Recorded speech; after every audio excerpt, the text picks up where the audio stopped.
ये युद्ध तुम मेरे लिए कर रहे हो अर्जुन, अपने लिए नहीं। ये युद्ध तुम सत्य के लिए, धर्म के लिए कर रहे हो, अपने लिए नहीं। ये है निष्काम कर्म योग, कि अपने आप को जिताने से कहीं बेहतर है सच्चाई को जिताना।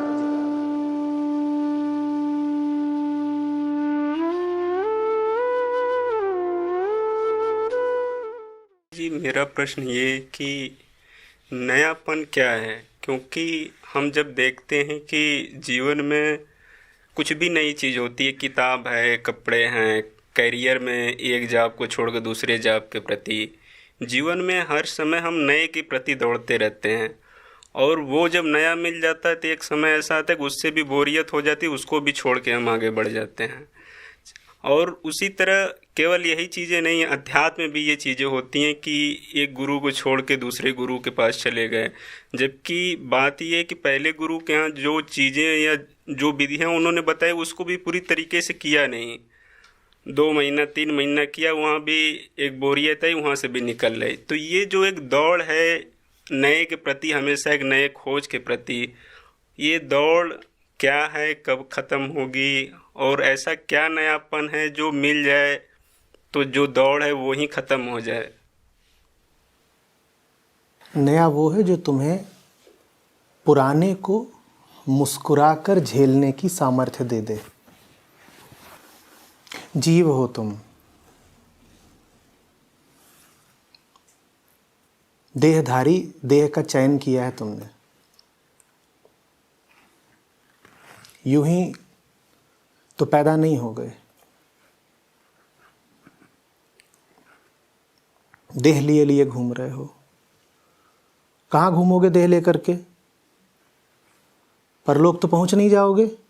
देह है तो यही संसार है, यही लोग, यही नदियाँ, यही पहाड़, यही धरती, यही आकाश, यही स्त्री, यही पुरुष, यही वृद्ध, यही बालक। यहाँ नया क्या पाओगे? किसी को भी नया क्या मिल जाना है दुनिया में? जिसने देह धारण करी है उसने अपने आप को अभिशप्त कर लिया है पुराने के ही चक्र में सीमित रहने को।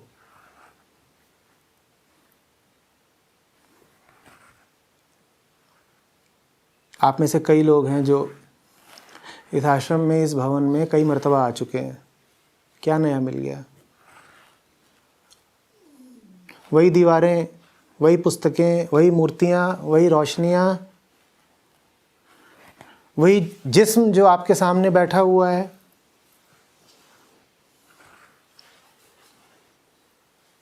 तुम भी तो अभी मुझे मिले थे, हफ्ता भर पहले ही बातचीत हुई हमारी।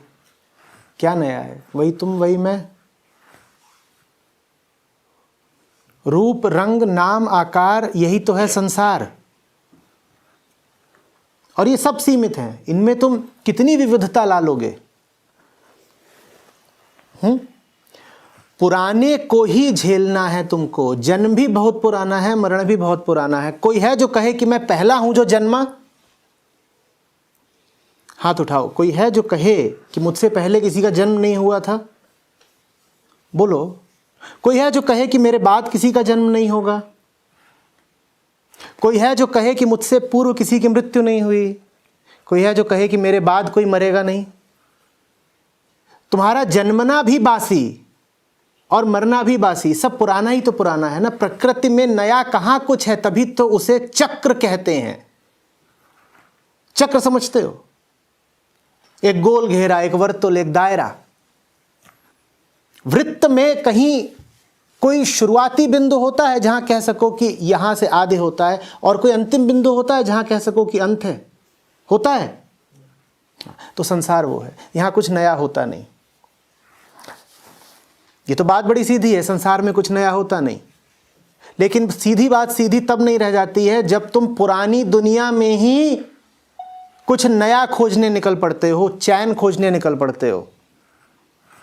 तुम मानते ही नहीं कि यहां सब पुराना ही पुराना है, कुछ खास नहीं, कुछ विशिष्ट नहीं, कुछ अनूठा नहीं। भीतर तुम्हारे कोई बैठा है जो नए के लिए लालायित है।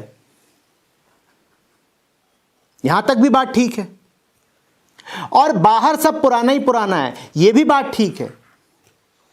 भीतर कोई है जो कुछ नया मांग रहा है। उसका प्रमाण यह है कि अभी अभी तुमने प्रश्न पूछा और प्रश्न कह रहा है नया कहाँ मिलेगा।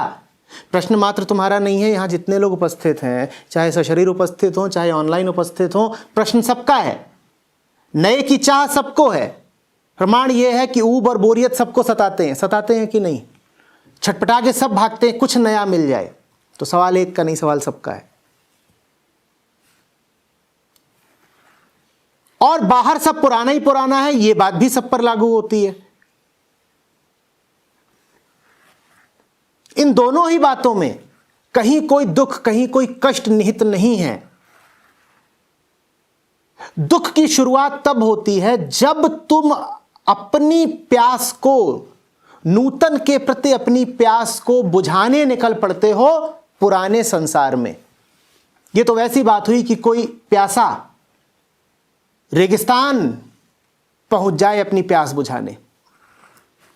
तुम्हें प्यास है, यहां तक भी ठीक है, और इधर उधर बिखरा हुआ रेगिस्तान है, यह बात भी ठीक है। ठीक क्या नहीं है? यह ठीक नहीं है कि तुम अपनी प्यास को रेगिस्तान में बुझाने निकल पड़े। और भूलना नहीं कि रेगिस्तान में ही पैदा हुए हो, रेगिस्तान में ही मरोगे। कितनी भी दौड़ लगा लो, चारों तरफ सहरा ही सहरा है। तो फिर नया क्या है? नया वो है जो तुम्हें पुराने को झेल जाने की ताकत दे दे, क्योंकि मिलेगा तो सब पुराना ही पुराना, नया किसी को नहीं मिलता। ये उम्मीद मत पाल लेना। जो देह लेकर के पैदा हुआ, मैंने कहा वो अभिशप्त है सर्वत्र, सर्वथा, सर्वदा, मात्र पुराना ही पुराना देखने को।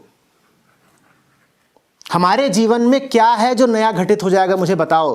तुम कहते हो तुम्हें प्रेम हुआ, तुम पहले हो जिसे प्रेम हुआ है। तुम कहते हो तुम्हें दुख लगा, तुम पहले हो जिसे दुख लगा है।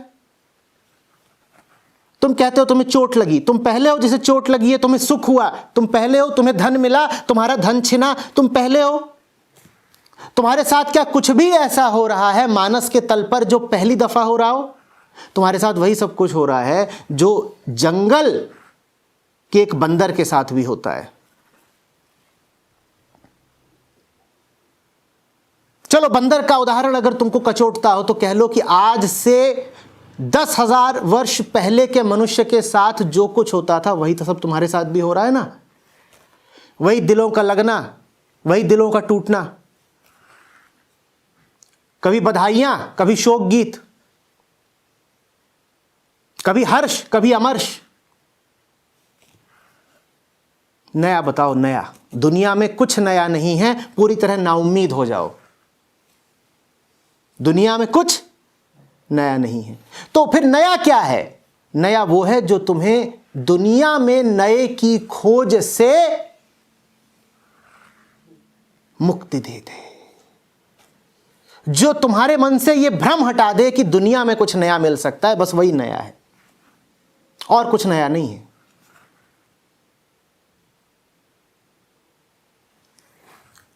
हम सब खोज भी रहे हैं और गलत जगह भी खोज रहे हैं। अंजाम क्या होगा? सामने है अंजाम, हमारी जिंदगियां अंजाम है। एक बार तुम निराश हो गए, निराशा बहुत जरूरी है। यह बात तुम्हें अजीब लगेगी क्योंकि आजकल आशावाद का, सकारात्मकता का जमाना है। तुमसे कहा जाता है उम्मीद का दामन मत छोड़ना। पर जिन्होंने जीवन को समझा है, संतों ने, ऋषियों ने, उनसे पूछो तो कहेंगे ये आशा ही तुम्हारे दुख का कारण है। एक बार तुम दुनिया के प्रति पूरी तरह निराश हो गए, फिर आनंद के द्वार खुल जाते हैं। और मैं जिस निराशा की बात कर रहा हूं वो दुख भरी निराशा नहीं है, वो यथार्थपरक निराशा है। तुम्हें पता चल गया कि कहां क्या मिलना है। मैं माने बैठा हूं कि इसके भीतर 7 समुद्र हैं, तो मैं स्वयं को ही बेवकूफ बना रहा हूं ना। जब मैं कह रहा हूं दुनिया के प्रति निराश हो जाओ, तो मेरा आशा यह है कि जान जाओ भली भांति कि 7 समुद्र इसमें नहीं समाने वाले। इसको मैं निराशा कह रहा हूं। वास्तव में मैं तुमको तथ्य से अवगत होने को कह रहा हूं, मैं तुम्हें यथार्थ में जीने को कह रहा हूं। तुम्हें अगर 7 समुद्र चाहिए तो वो तुम्हें इस प्याले में नहीं मिलने वाले, और 7 समुद्र तुम्हें चाहिए ही। उससे कम पे तुम संतुष्ट कहां होते हो?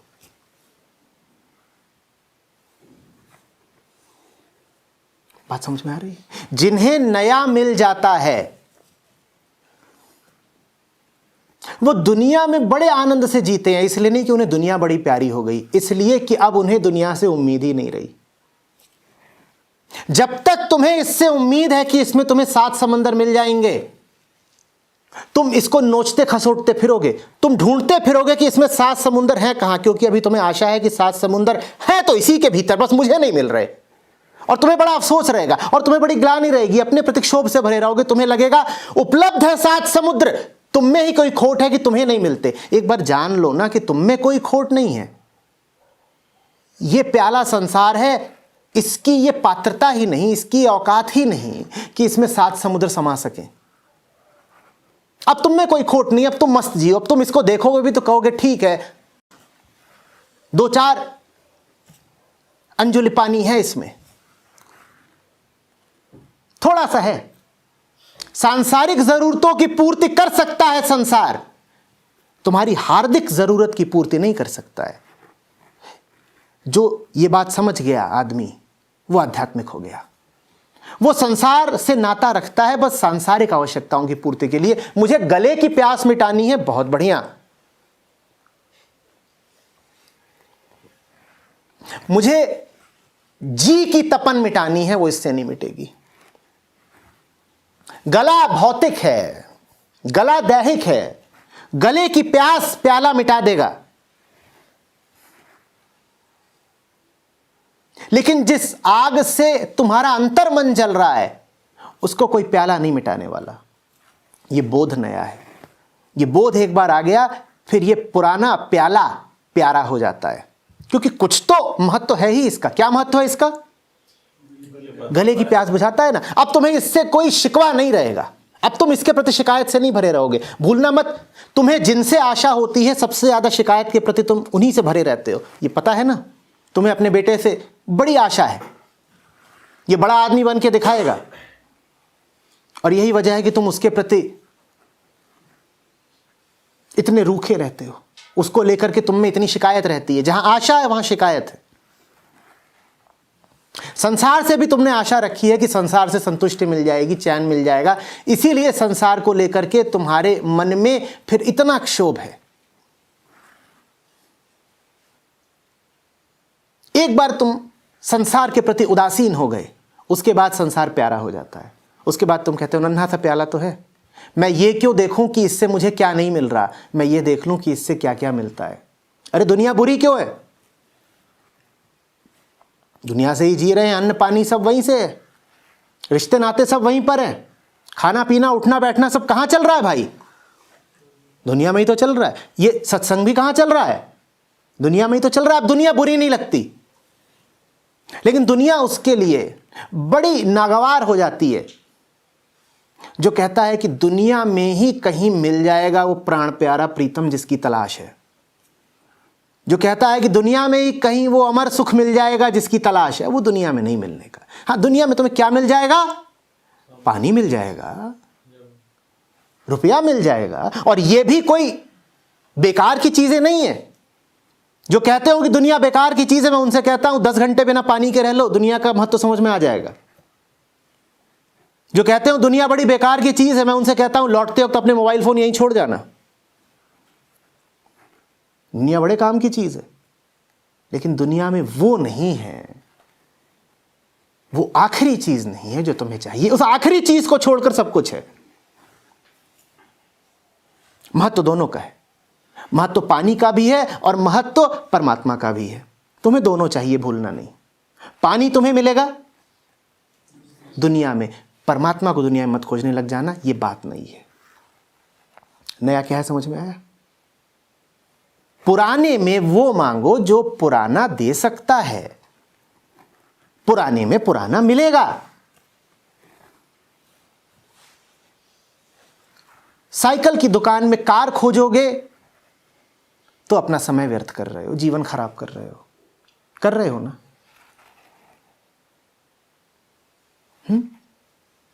यही नई बात है। तुम कहते हो बहुत जगह गए, बड़े रिश्ते नाते बनाए, कुछ मिलता नहीं, दर दर ठोकरे खाई, कुछ मिला नहीं। यहाँ तक कि कई गुरुओं के पास भी गए, वहाँ भी कुछ खास प्राप्त नहीं, एक दरवाजे से दूसरे दरवाजे। तुमने ये उम्मीद ही क्यों करी कि कोई भी तुम्हें बहुत कुछ दे सकता है? इंसान तो उतना ही देगा जितना इंसान दे सकता है। आगे की चीज जो दे उसे परमात्मा कहते हैं। और अगर तुम्हें लगे कि उससे आगे की चीज तुम्हें कोई इंसान दे रहा है तो उसको भी परमात्मा ही जान लेना, इंसान मत कहना। गुरु जब तक व्यक्ति है तब तक तो उतना ही देगा ना जितना तुम्हें कोई व्यक्ति दे सकता है। तुम्हारे सामने जीव रूप में कोई बैठा है, देहधारी एक बैठा है, वो तुम्हें अधिक से अधिक क्या दे लेगा? कुछ बातें ही तो दे लेगा। यहां होंठ चल रहे हैं, कंठ का कंपन हो रहा है, ध्वनि की कुछ लहरें तुम्हारे कानों तक पहुंच रही हैं, ये सब भौतिक क्रियाकलाप हैं। एक भौतिक शरीर दूसरे भौतिक शरीर को क्या दे सकता है? कुछ शब्द दे लेगा, कुछ ध्वनियां दे लेगा, कुछ लहरें दे लेगा, कुछ कंपन दे लेगा, कुछ ज्ञान दे लेगा। वो मैंने दिया। व्यक्ति तो इतना ही दे सकता है। और कौन सा इंसान है जिसको होठों और कंठ के कंपन से, जिसको स्वर लहरियों से और जिसको ज्ञान से संतुष्टि मिल जाए? तुम्हें भी नहीं मिलेगी, तुम्हें मुझसे कुछ नहीं मिल सकता। तुम अपना व्यर्थ कर रहे हो समय। ये जो यहां पर जीव बैठा है वो तुम्हें अधिक से अधिक क्या दे सकता? मैं फिर पूछ रहा हूं, मैं तुम्हें क्या दे रहा हूं? मैं क्या दे रहा हूं? मैं कुछ शब्द दे रहा हूं, मैं कुछ बातें कह रहा हूं, यहां से चल रही हैं, तुम तक पहुंच रही हैं। तुम तक पहुंच रही माने अगर मैं जीव हूं तो तुम भी जीव हो। तुम जीव हो तो एक भौतिक व्यवस्था मात्र हो। तुम्हारे कानों को स्पर्श कर रही हैं मेरी बातें। इससे तुम्हारा हृदय थोड़ा ही शीतल हो जाना है। फिर तो तुम्हें मुझसे जो मिल रहा है वो इस कैमरे को भी मिल रहा है। कैमरा शीतल हो गया क्या? इसलिए गुरुओं से कुछ नहीं मिलता, क्योंकि गुरु जब तक व्यक्ति है तब तक उससे मात्र पदार्थगत ही कुछ पाओगे। और पदार्थ से तुम्हें अगर शीतलता मिलनी होती तो कब की मिल चुकी होती। गुरु जब तक व्यक्ति है तुम्हारे किसी काम का नहीं होगा, क्योंकि शब्द तो दो कौड़ी के होते हैं, कोई भी दे सकता है। गुरु जब तक व्यक्ति है तब तक क्या लाभ है उसके समीप आकर बैठने का? 5,000 7,000 मेरी रिकॉर्डिंग पड़ी है, जाके सुन लो। मेरे सामने आके क्यों बैठे हो? शब्द ही अगर तुम्हें चाहिए तो शब्द तो तुम ज्यादा सहूलियत से वीडियो पर पालोगे। यहां क्यों आए हो? गुरु से जब तक तुम्हारा शब्द का और ज्ञान का नाता है, कोई गुरु तुम्हारे काम नहीं आने का। तुमने 10 गुरु आजमाए हो, तुम 10 और आजमा लेना, तुम्हें निराशा ही मिलेगी। ज्ञान चाहिए हो, किसी शिक्षक के पास चले जाओ, निराश नहीं होगे। तृप्ति चाहिए हो अगर, तो फिर तुम्हें कोई और चाहिए, कोई ऐसा जिससे तुम्हारा बातचीत का और ज्ञान का रिश्ता ना हो, तब बात बनेगी। समझना।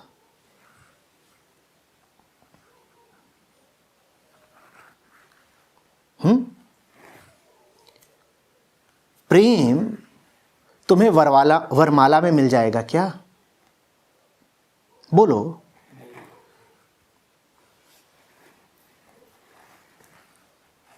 बिस्तर और नींद क्या एक ही चीज होते हैं?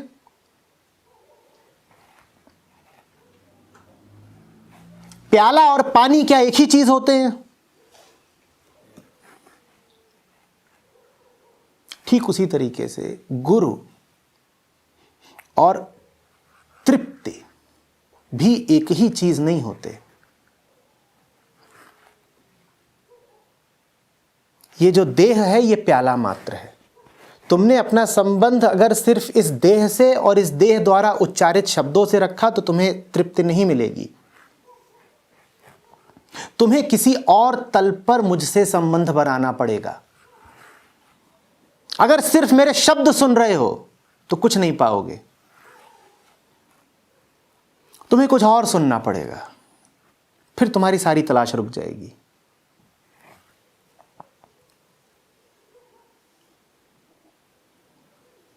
मन शब्दों में जीता है।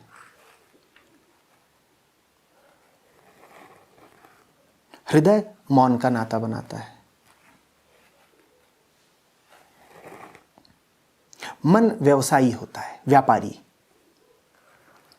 मन आकर के गिनता है मेरे कितने प्रश्नों के उत्तर दिए गए और कितनी देर तक दिए गए, और आज की सभा में मेरा प्रश्न लिया गया या नहीं।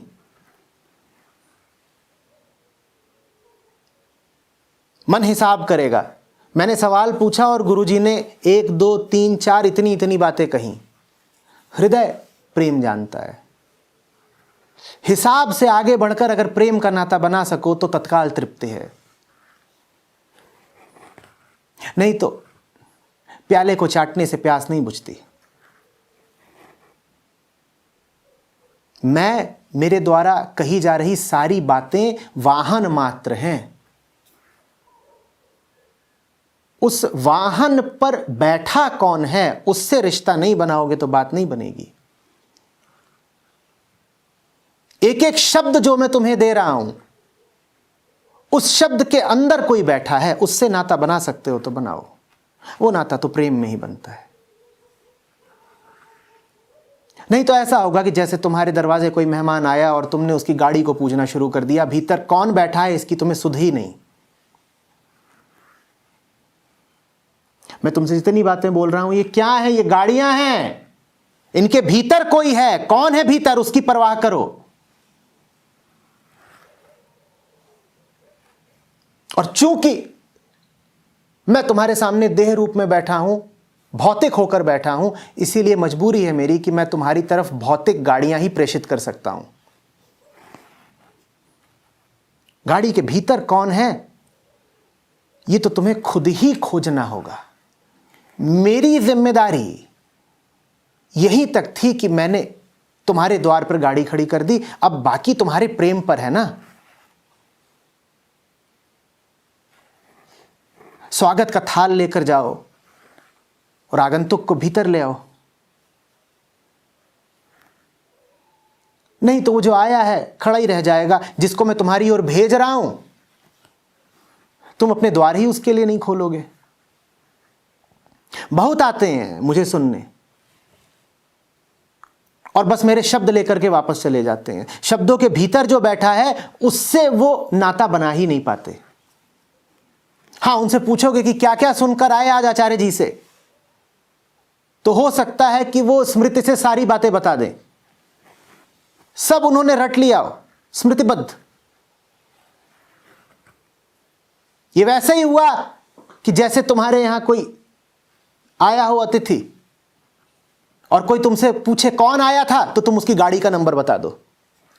तुम्हें अतिथि का कुछ नहीं पता, तुम उसके वाहन से ही आसक्त रह गए। तुम बता रहे वो जो आया था नीले रंग की गाड़ी में आया था, 1484 उसकी गाड़ी का नंबर था। बड़ी गाड़ी थी, क्या शोभा थी। और तुमसे पूछा जा रहा है कौन आया था, उसका तुम्हें कुछ पता नहीं। ठीक वैसी ही बात होगी अगर तुम बस मुझे देह जानकर मेरे शब्द सुनते रह जाओ। मेरे भीतर से जो बोल रहा है उसको सुनो। होठों ने एक बात कही, तुमने सुनी, बढ़िया। होठों के पीछे जो बात है उसको भी तो सुनो।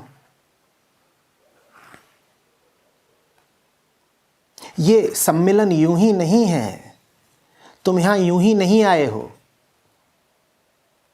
ये कोई आम सभा नहीं है, ये कोई पुरानी रवायत नहीं है, ये वही घिसी पिटी वक्ता श्रोता की परंपरा नहीं है। यहां कुछ और हो रहा है, ये एक महाआयोजन है। अगर तुम अपने दरवाजे खोल सको तो, नहीं तो कुछ नहीं। चंद लोग बैठे हैं, एक आदमी बैठा है, वो कुछ बोले जा रहा है, कुछ लोग सुन रहे हैं, थोड़ी देर में अपने घर चले जाएंगे, बात खत्म।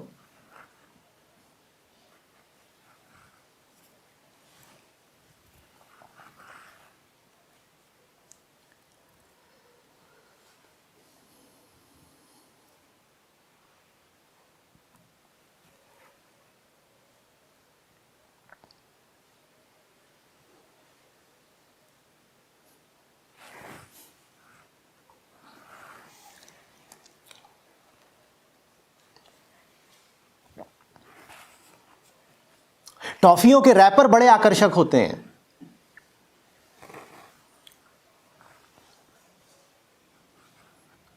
मैं जानता हूं एक छोटी बच्ची को जिसे टॉफियां इकट्ठा करने का शौक है, उसे मिठास का कुछ नहीं पता, पर रैपर बड़े आकर्षक हैं। उसने जो कुछ इकट्ठा कर रखा है वो जगमगाता है।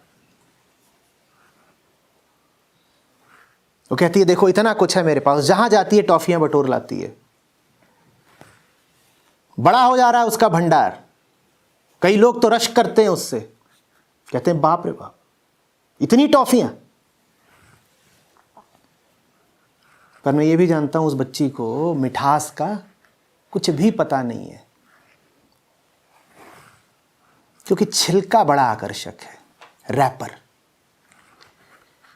ये मेरे शब्द भी छिलके भर हैं, रस इनके भीतर है।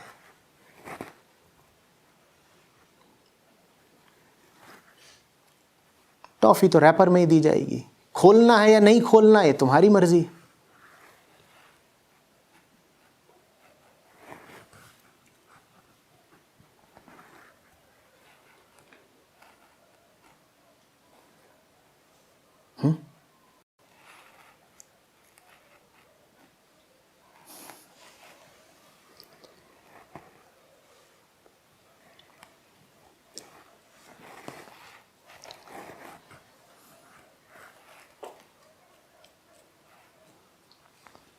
अजीब तो आदमी की हालत है, उसे चाहिए भी और नहीं भी चाहिए।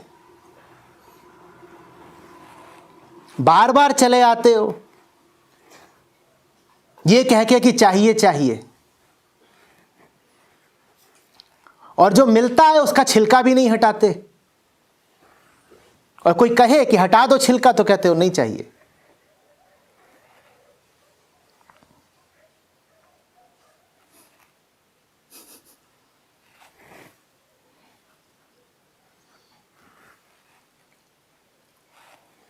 जैसे कि कोई दूसरा छोटा बच्चा जो तुम्हारे पीछे पीछे भी फिर रहा है,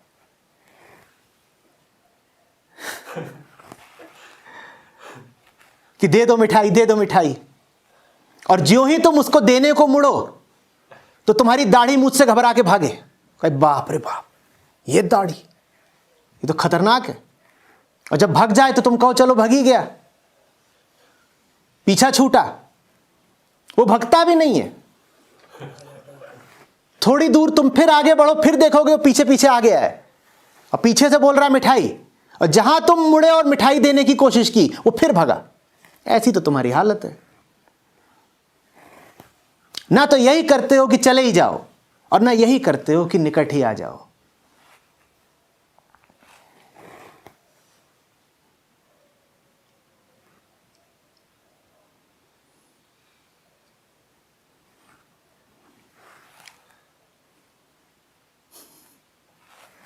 तुम्हें दे भी नहीं सकता और ये इल्जाम भी नहीं दे सकता कि तुम्हें नहीं चाहिए। दोष सारा मेरे ऊपर आ जाता है।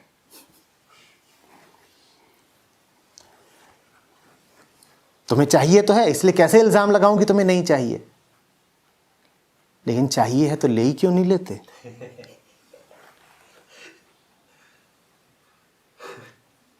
उसके लिए तुम तैयार नहीं।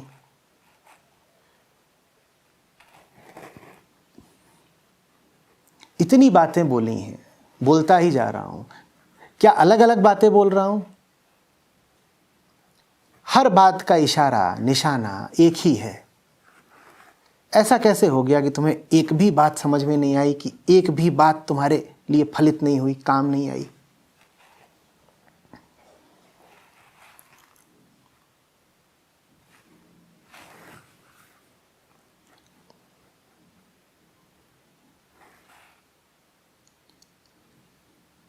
दीवार पर निशान लगाओ और कोई बिल्कुल अनाड़ी भी उसको साधे, कहे कि कंकड़ फेंक के मारूंगा उसी निशान पर, तो भी 10-20 में से एक कंकड़ तो निशान पर लग जाएगा कि नहीं लग जाएगा? बोलो, लगेगा कि नहीं? क्यों लग जाएगा? क्योंकि निशान कि कोई मर्जी नहीं है बचे रहने की। निशान ने हठ नहीं बांध लिया है कि मुझे कभी कोई बेधे नहीं। निशान कह रहा है कि अगर तुम सही निशाना लोगे तो मुझे मार सकते हो, मैं हटूंगा नहीं अपनी जगह से। हां, तुम्हारे सामने कोई आदमी खड़ा हो और तुम 20 कंकड़ उसे तक तक के मारो तो भी बहुत संभावना है कि उसे एक भी न लगे। बताओ क्यों नहीं लगेगा?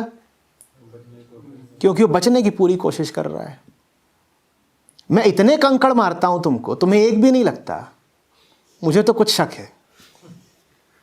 निश्चित रूप से मेरा निशाना इतना बुरा नहीं है, जरूर तुम कूद कूद के बच रहे हो।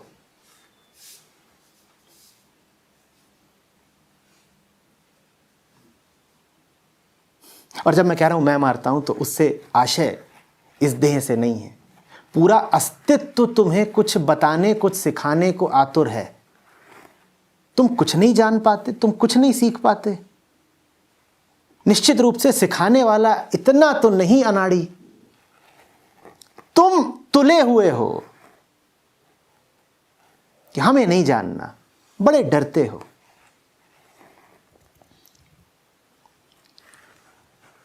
भीतर खौफ बैठ गया है कि न जाने क्या हो जाएगा अगर मूल तक पहुंच गए।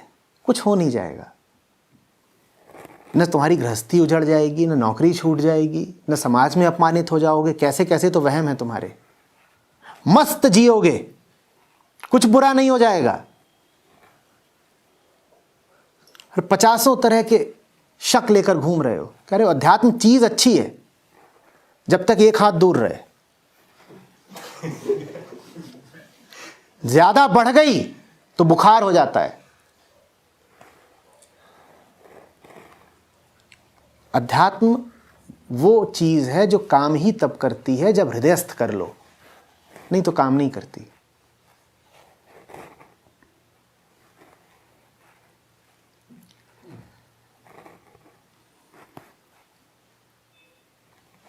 न अध्यात्म से घर टूटते हैं, न बच्चे भूखे मरते हैं, न किसी का बुरा होता है। कल्याण का एकमेव साधन है अध्यात्म, और तुम्हें अध्यात्म से ही डर लगता है।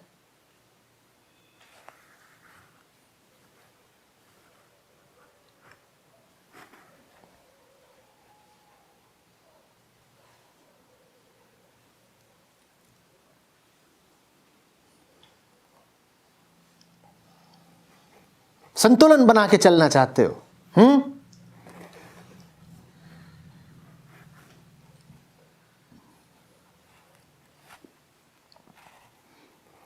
क्या जी सुबह से गीता पढ़े जा रहे हो, चलो अब थोड़ा बाजार घूम के आते हैं। ये कोई बात हुई? अरे तुम्हें बाजार जाना है तो जाओ, दिन भर घूमो, पर उसका ताल्लुक गीता से क्यों बैठा रहे हो? ये तो तुमने बाजार और गीता को एक ही तल पे ला दिया। कह रहे हो गीता अब 4 घंटे पढ़ लिए तो 4 घंटे बाजार भी घूमो।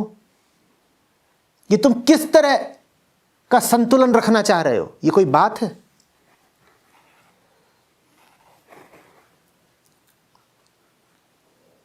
कि कबीर साहब बहुत गालिए। आओ फेसबुक देखते हैं। तुम्हें फेसबुक देखना हो, जो भी देखना हो देखो, पर उसका संबंध कबीर साहब से क्यों जोड़ रहे हो? क्योंकि डरते हो। तुम कहते हो संत आए तो जीवन में, पर पूरी तरह ना आ जाएं, आधा आधा रहे, तराजू के 2 पलड़े बराबर रहे।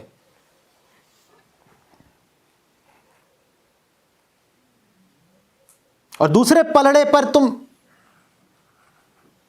पूरी कोशिश करते हो कि संतों की छाया भी ना पड़े।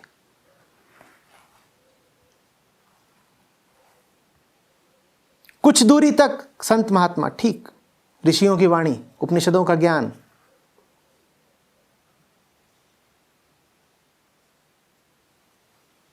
और उसके बाद नहीं, उसके बाद देखिए हम संसारिक लोग हैं, व्यवहारिक बुद्धि अलग होती है। कई तो ऐसे हैं जो यहां तक कहते हैं कि 2 प्रकार के सत्य होते हैं, आत्यंतिक और व्यवहारिक। विलक्षण। अद्भुत सत्य भी दो खड़े कर दिए। कह रहे पारमार्थिक सत्य एक होता है, पर दुनिया में तो व्यवहारिक सत्य ही चलता है ना, व्यवहारिक सत्य दूसरा है। तो लो, कर दिए तुमने दो फाड़, अब इनका संतुलन करते फिरो। अब पानी कभी उबलेगा नहीं, उबलने से ठीक पहले तुम संतुलन स्थापित कर दोगे। तुम कहोगे गर्म ज्यादा हो गया, अब थोड़ा ठंडा भी होना चाहिए।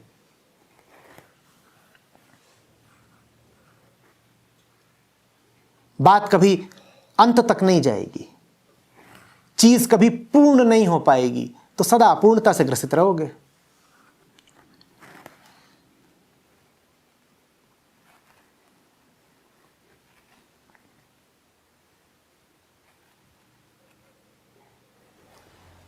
मुझे ये चाहिए, ये यहां पर है, मुझे मिल गया? मिल गया? नहीं। ये यहां पर है, मुझे मिला? ये यहां पर भी है तो मुझे मिला? यहां भी ले आ लिया, बहुत पास ले आ लिया, और दावा कर रहा हूं कि देखो बिल्कुल मेरे हाथों में उठा रखा है, मुझे मिल गया? मेरी प्यास बुझ गई? अब भी बुझ गई क्या?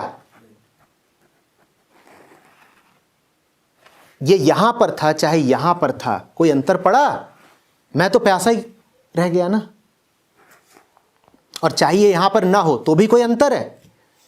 ये यहां पर हो चाहे 10 किलोमीटर दूर हो, कोई फर्क है? और चाहे यहां से उठा करके यहां ले आऊं, कोई फर्क है? फर्क तो सिर्फ तब पड़ा ना जब तुम प्रक्रिया को पूर्ण कर दो।